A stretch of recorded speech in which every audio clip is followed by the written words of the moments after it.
Welcome to sauce TV. నేను మీ ఆబిద్ హుసేన్. ఇప్పుడైతే మనం బిగ్ బ్రేకింగ్ అని చెప్పొచ్చు నెల్లూరు జిల్లాలోనే. ఎందుకంటే ఇది తెలుగుదేశం పార్టీకి జనసేనకి బిగ్ షాక్. నిజంగానే ఈ విషయం విని నేనే షాక్ అయ్యానమాట. అటువంటి షాక్ అయ్యేటువంటి విషయం ఇది. అయితే ఇందులో దాదాపుగా క్లారిటీగా ఉన్నట్టే మనకైతే అనిపిస్తుంది నేను చెప్పేటువంటి విషయంలో. ఎందుకంటే జనసేనకు సంబంధించి సన్నిహిత వర్గాలకు నేను కాంటాక్ట్ చేయడం జరిగింది. వాళ్ళు కూడా ఆల్మోస్ట్ విన్నాము మేము కూడా అనేటువంటి మాట చెప్పారు. సో ఇట్ మీన్స్ అంటే ఇదే జరగబోతోంది అనేది మనకైతే తెలుస్తుంది. ఎందుకు ఈ విషయం చెప్తున్నానంటే గత కొంతకాలంగా ఇటీవల కాలంలో సాస్ టీవీ ఒక వీడియో రిలీజ్ చేసింది. ఆ వీడియోలో చెప్పడం జరిగింది, తెలుగుదేశం పార్టీకి మనుక్రాంత్ రెడ్డి దూరంగా ఉన్నారు, తెలుగుదేశం పార్టీ చేసేటువంటి క్యాంపెయిన్స్లో మనుక్రాంత్ రెడ్డి పార్టిసిపేట్ చేయటం లేదు అని. ఎందుకంటే ఆయన కొంత అసంతృప్తికి లోనయ్యారని చెప్పొచ్చు. ప్రధానంగా రాష్ట్ర వ్యాప్తంగా కూడా జనసేన విషయం తీసుకుంటే ఇదే పరిస్థితి ఉంది. అక్కడక్కడ జనసేనను వ్యతిరేకిస్తూ ఉన్నారు. జనసేన ఏదైతే ఫస్ట్ నుంచి కూడా తామే నియోజకవర్గ అభ్యర్థులమని చెప్పి భావించినటువంటి వ్యక్తులకు 21 సీట్లు ఇస్తూ తీసుకున్నటువంటి నిర్ణయం, అంటే తెలుగుదేశం పార్టీతో కలిసి ప్రయాణం చేయాలి అనేటువంటి నిర్ణయం ఏదైతే పవన్ కళ్యాణ్ తీసుకున్నాడో ఈ నిర్ణయంతో జనసేన చాప చుట్టేసిందా అనేటువంటి మాట కూడా మనకి ఇక్కడ వినిపిస్తోంది. ఎందుకంటే ఇంత తీవ్రమైనటువంటి పరిస్థితులు జనసేనకు ఎదురయ్యాయని చెప్పొచ్చు.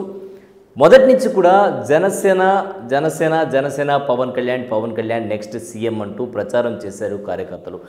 ఆయన మీద ఎంతో నమ్మకం పెట్టుకున్నారు. అటువంటి నమ్మకాన్ని ఒమ్ము చేస్తూ తెలుగుదేశం పార్టీతో పొత్తు పెట్టుకుని 175 సీట్లు ఏవైతే ఉన్నాయో 175 సీట్లకు 21 సీట్లకే పరిమితం అవడం, ఆ సీట్లలో కూడా కొంతమందికి తెలుగుదేశం పార్టీ వాళ్ళకే కేటాయించడం అనేది జనసేన శ్రేణుల్లో తీవ్ర అసంతృప్తికి దారితీసింది. ఇదే నెల్లూరు జిల్లాలో కూడా జరిగింది.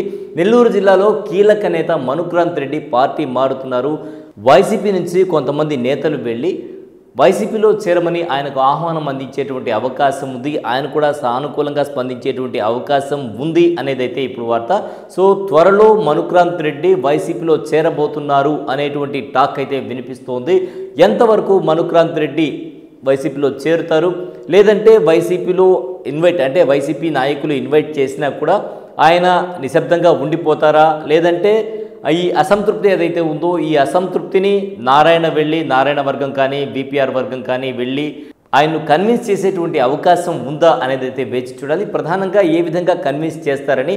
ఒకవేళ మనుక్రాంత్ రెడ్డి కనుక ఇటు వైసీపీలో చేరితే మాత్రం ఇది నెల్లూరు జిల్లాలో బిగ్ షాక్ అన్నమాట. జనసేన శ్రేణులందరూ కూడా ఆల్మోస్ట్ మనుక్రాంత్ రెడ్డితో ప్రయాణం చేసేటువంటి అవకాశం ఉంది. ఎందుకంటే ఆయన జిల్లా అధ్యక్షులుగా పనిచేశారు, ఆయనకు ఒక క్యాడర్ ఉంది. సో మొత్తం కూడా ఆ క్యాడర్ మొత్తం కూడా ఆయన కనుసన్నల్లో సాగుతూ ఉంటుంది. కాబట్టి చాలా కాలంగా, అంటే సుదీర్ఘకాలంగా గత ఎన్నికల నుంచి కూడా ఆయన జనసేన పార్టీలో కీలక నేతగా ఉన్నారు. ఆయనే నియోజకవర్గ అభ్యర్థి అంటూ ప్రచారం చేశారు, ఇంటింటికి తిరిగారు. సో గత సంవత్సరం నుంచి అయితే అవిశ్రాంతంగా తిరుగుతూ ఉన్నారు జనసేనలో. అటువంటి పరిస్థితుల్లో తీరా చివరికి వచ్చేటప్పటికి సీటు ఇవ్వకపోవడం అనేది ఆయన తీవ్ర అసంతృప్తికి గురి చేసింది అనేది చెప్తూ ఉన్నారు పార్టీ వర్గాలు. అదేవిధంగా ఈ విషయాన్ని కూడా కొంతమంది ఆయనకు సన్నిహితులుగా ఉండేటువంటి వ్యక్తులు ఆల్మోస్ట్ మేము కూడా విన్నాము అనేటువంటి మాట చెప్పడం జరిగింది. ఇట్ మీన్స్ ఖచ్చితంగా ఆయన పార్టీ మారుతున్నట్టయితే సంకేతాలు అయితే మనకు వస్తున్నాయి. ఒకవేళ పార్టీ మారితే మాత్రం ఇది బిగ్ బ్రేకింగ్ అని చెప్పొచ్చు. ఇది ఇవాల్టి స్పెషల్ రిపోర్ట్. మరో స్పెషల్ రిపోర్ట్లో మళ్ళీ కలుద్దాం. అంతవరకు సెలవు, నమస్కారం.